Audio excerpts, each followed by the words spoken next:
This is Dorothy Chan reading Somehow.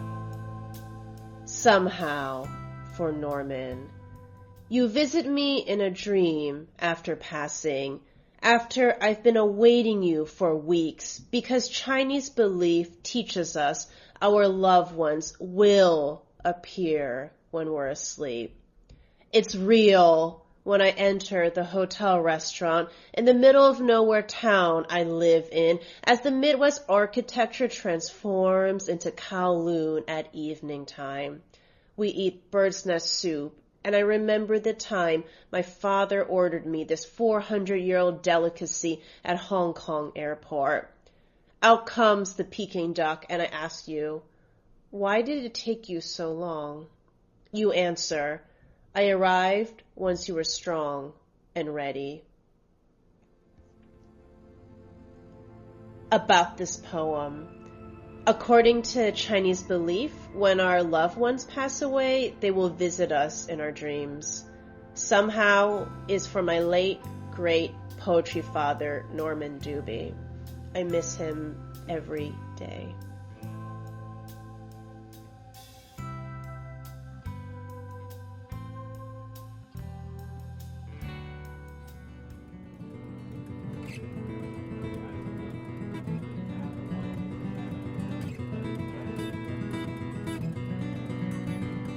In earlier episodes of Tales from the IE, Inland Empire musicians with Redlands, California backgrounds were profiled. In this episode, Grammy Award-winning performer, composer, multi-talented musician John Jorgenson joins this group. Jorgenson is a true student of music, never limiting himself to one instrument or musical genre. He's always willing to go the extra mile and explore areas where his musical muse leads him.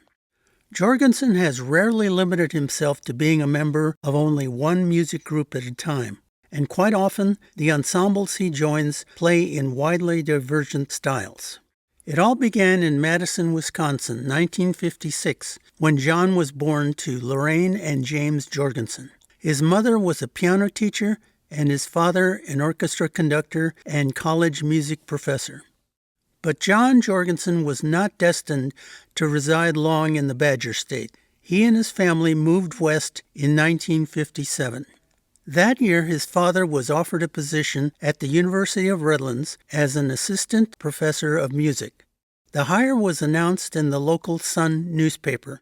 John and his family moved to Redlands, California. His mother continued teaching piano out of their home. At the age of 4, John decided that he wanted to take music lessons.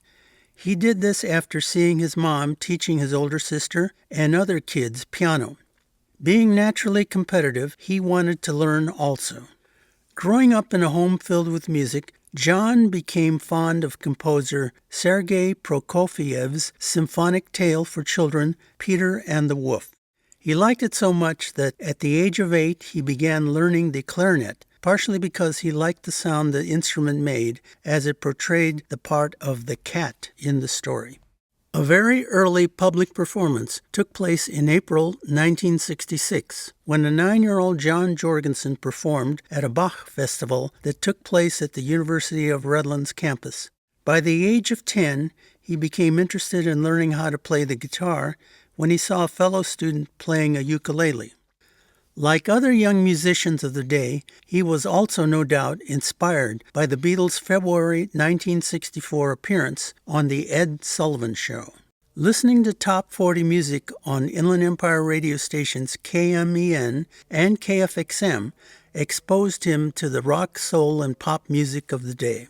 4 1965 singles made a big impression on him. The guitar intros to Day Tripper, Satisfaction, Let's Hang On, and Mr. Tambourine Man added to his loving the sound of the electric guitar. Despite his growing interest in top 40 music, at the age of 11 he began playing with his father's wind ensemble at U of R. Seeking a bigger challenge on woodwinds, he asked his junior high school band director which was the hardest to play. His answer was the bassoon.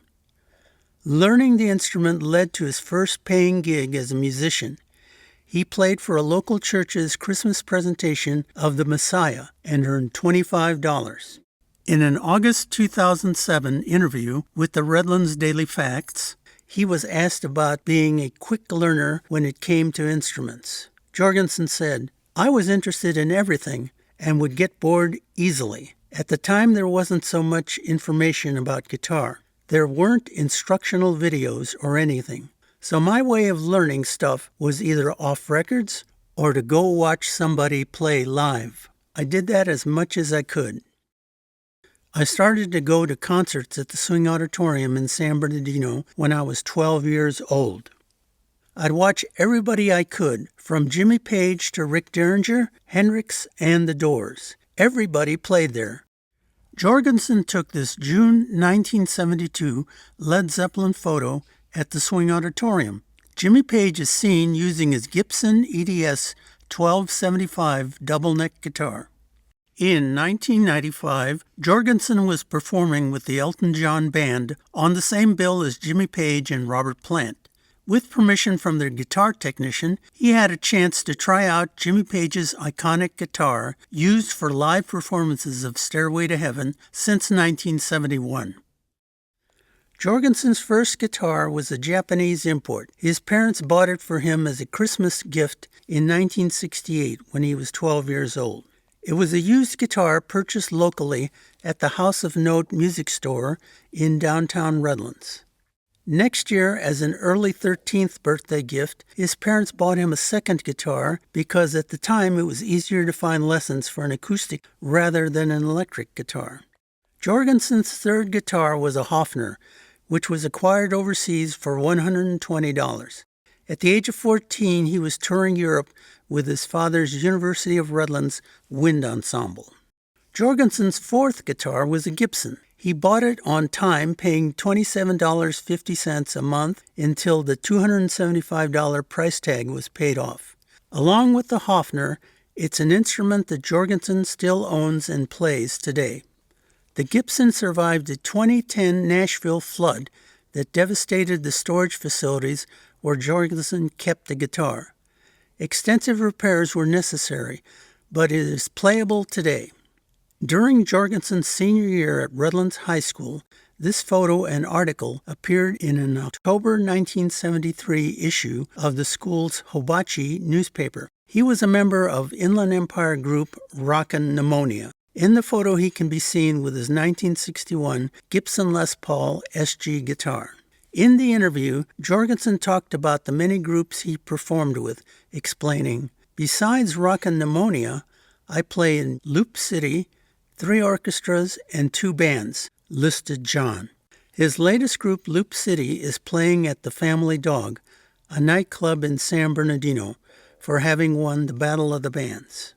In July of 1973, Rockin' Pneumonia had played the Rock and Roll Lyceum event at the Redlands Bowl. The price of admission was $1. But it wasn't all rock music for Jorgenson. In November 1973, he played with the University Community Symphony Orchestra. It was a Music for Youth concert. It was staged at the University of Redlands Memorial Chapel. Jorgenson soloed during Mozart's Bassoon Concerto No. 1, First Movement. In the mid-1970s, other venues became available for John Jorgenson to perform from. More of that in Part 2.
let me sit down in your door. Girl, if I can't come in, let me sit down in your door. I'll leave so soon, no one will ever know. Yeah, I'm broken, hungry, ragged and dirty too.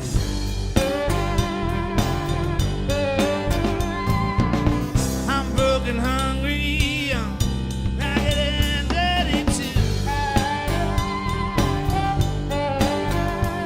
If I clean up, girl, then I'll come home with you.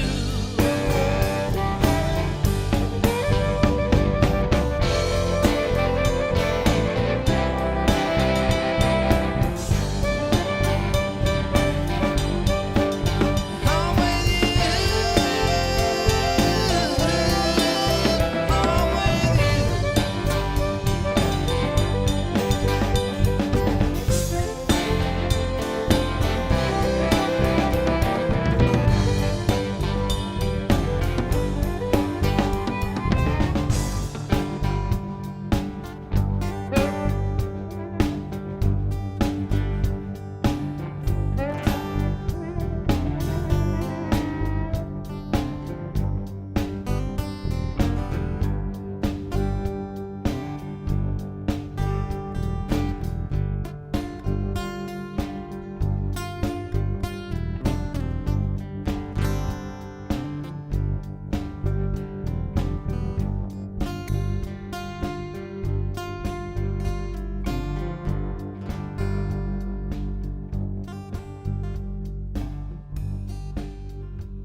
Snap, what a happy sound. Snap is the happiest sound I've found. You may clap, rap, tap, slap, but snap makes the world go round. Snap, crackle, pop, Rice Krispies. I say it's crackle, the crispy sound. You gotta have crackle or the clock's not wound. Geese cackle, feathers tickle, bells buckle, beats pickle, but crackle makes the world go round. Snap, crackle, pop, Rice Krispies. I insist that pop's the sound. The best is missed unless pop's around.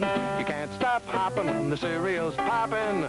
Pop makes the world go round. Snap, crackle, pop, Rice Krispies. Let's go for Kellogg's Rice Krispies. Snap, it's crackle, what a happy sound. You gotta have crackle or the clock's not bound. You can't stop hopping when the cereal's popping. Snap, crackle, pop makes the world go round.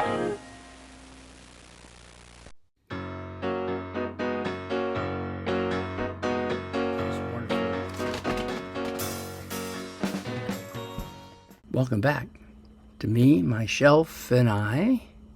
And for the next few segments, I want to celebrate one of the best box set series that I've ever encountered.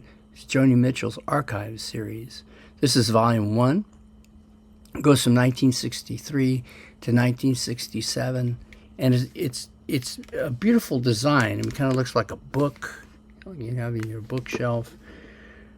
But it's not the typical outtakes and, songs that didn't make the album fodder that ends up with a lot of box sets. Instead, it's a story. And so you open up this wonderful document. There's her house, and then there's this book. And in that book, rather than just a series of photos about her, although there are some photos of her, what you get is an interview with Joni and Cameron Crowe. A very in-depth interview and a look back at these early recordings that were only recently discovered. And her reaction to her early self. Most artists don't like to look at the early stuff, but there's something telling in these recordings. It goes all the way back to her winning a, performing, contest in her local town, and a DJ invites her to come to this midnight recording session with him as he's in between takes, we're spinning records, she sings like 9 songs for a radio station, QF, QC, AM, and she sings, House of the Rising Sun and Nancy Whiskey and Copper Kettle and just folk material. But right away, you get to see the clarity of her purpose, the just pinpoint performances. And even though she had to be nervous, she pulls something off, especially musicianship. She's impeccable rhythm to what she does. You feel this already in this very, very first recording. And that's what the whole series is a lot of coffee house performances, a lot, where you start to see how she honed this craft as a performer. And then she starts putting songs in. And as it goes from these, small audiences and new songs and better songs, you start to get to the Joni Mitchell that we're going to meet in her first, few albums. Someone who's already honed this craft as a songwriter and is taking off, to become one of our greatest songwriters ever. So in the 5 CDs, you get a sense of this trajectory towards her artistry. But in this conversation, you get to hear her move from someone who had a little bit of disdain about looking at this old material and to not want to be associated with the folkies. She didn't feel particularly accepted by the folk performers. But at the very end, the last comments of this first interview, of which there are 3, there's 3 different archive series released so far. But at the end, she admits to Cameron, maybe I am a folkie, or maybe I was a folkie, and it's part of her persona. She kind of owns up to, all parts of her musical character, and she's always such a smart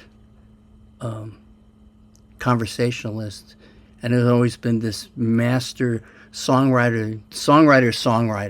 Everyone looks up to her ability to hone in on the very personal, even in the earliest songs. So I would recommend, if you like Joni Mitchell and you really want to see what made her tick, is to pick up this first Archive 1, Volume 1, so you can appreciate her at even a deeper level.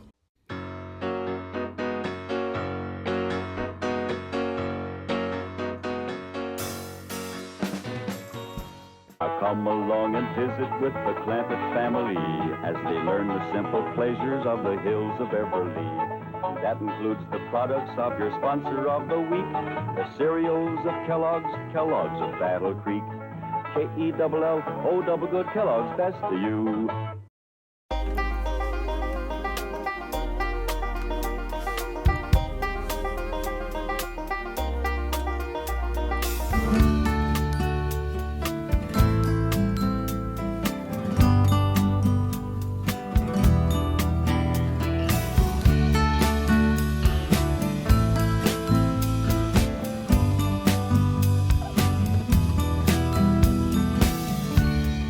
This is the way, goes without saying. I'm so afraid, mistakes I'm making. If heaven is above, why on earth you let us find true love? Play it back.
patient